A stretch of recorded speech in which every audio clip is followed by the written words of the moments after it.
Does it seem fair to you that that would happen?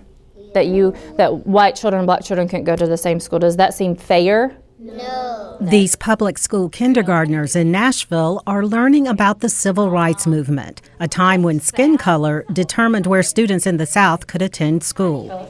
It would make me sad because they're great people. They are great people, okay? And it doesn't really matter what color our skin is, does it?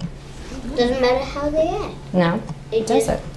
Just them. The children understand that was the past, but the present doesn't look much different in this school, Jones Padilla Magnet Elementary. The student body is mostly African American. But what's stunning is how different the racial composition is compared to the 1990s, when Jones Padilla opened with a student population that was about half black and half white. It really gave the opportunity for children to see how other people learned, what they brought to the environment. Jill Coleman began teaching at Jones in 1996 when Nashville public schools were still under court-ordered desegregation. Magnet schools were tools for desegregation, offering special academic themes to entice students away from their neighborhoods, thereby creating diversity.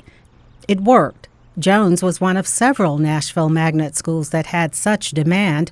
Officials used race-based lotteries to assign students here. Our waiting list was really long, and people were just interested in coming to our school because they read about what Padilla meant. Anybody remember what properties are? How do we look for properties? 16 years later, Coleman still teaches at Jones Padilla, which remains a popular public school choice. But the student demographics are drastically different. Our classrooms are majority African American children. In 1999, Nashville schools were released from court-ordered desegregation, and the district put an end to crosstown busing, attendance zones, and race-based lotteries designed to integrate magnet schools. Yanla Harris is parent of a current student at Jones and another who attended a few years ago. Now, of course, I would want the school to be 50-50 or have a multicultural atmosphere, but if I have to go outside and seek that, then I would do that. Harris chose to send her children to Jones. It's not their neighborhood school, but many parents are choosing the school close to home, and researchers say that is at the core of resegregation. That school tends to reflect the characteristics of that neighborhood, of that census tract. So it really fails the test of attracting a diverse enrollment across the city. Dr. Claire Smirker is a researcher at Vanderbilt's Peabody College and the National Center on School Choice. Her book, From the Courtroom to the Classroom, looks at the impact of desegregation policy and school choice, including trends in Nashville public schools since the end of court-ordered desegregation. It's not a good picture if you are looking for racial balance. The picture is one of racial imbalance. By far, the Metro Magnet schools are predominantly single race. This map of Nashville shows magnet schools by student race: brown for African Americans, beige for whites. Add in census data by race, and without forced busing, all but 3 magnet schools reflect the racial makeup of their neighborhoods. And there's another significant trend throughout all Nashville public schools.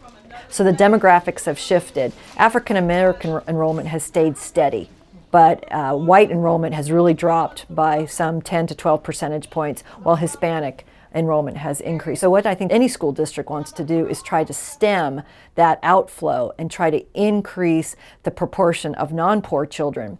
What we know is that socioeconomically balanced schools can be very rich environments for learning. Nashville school officials know the solution lies beyond sprinkling magnet and charter schools throughout the district, especially as they push school achievement while striving for demographic balance.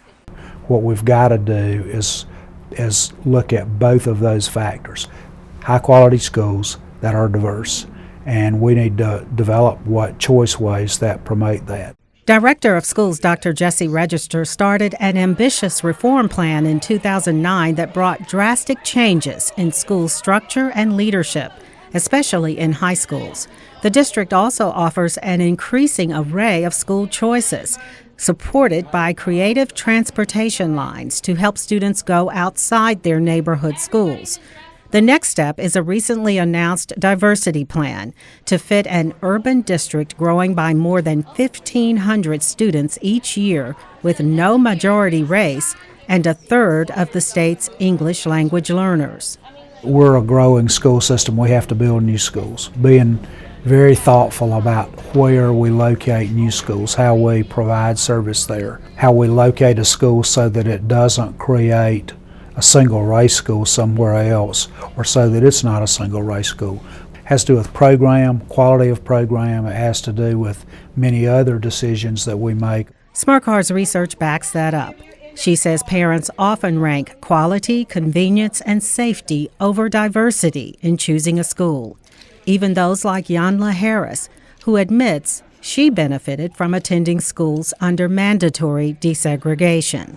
I want the best education for my daughter, and I believe there is probably a school for whatever you're looking for. So if you're concerned about the cultural breakdown of the school, or who's going to be there, or who's going to interact with your child, then you go and research. That's what we're supposed to do as parents. For the Southern Education Desk, I'm LaTanya Turner, Nashville Public Television. The Southern Education Desk and American Graduate are made possible by the Corporation for Public Broadcasting.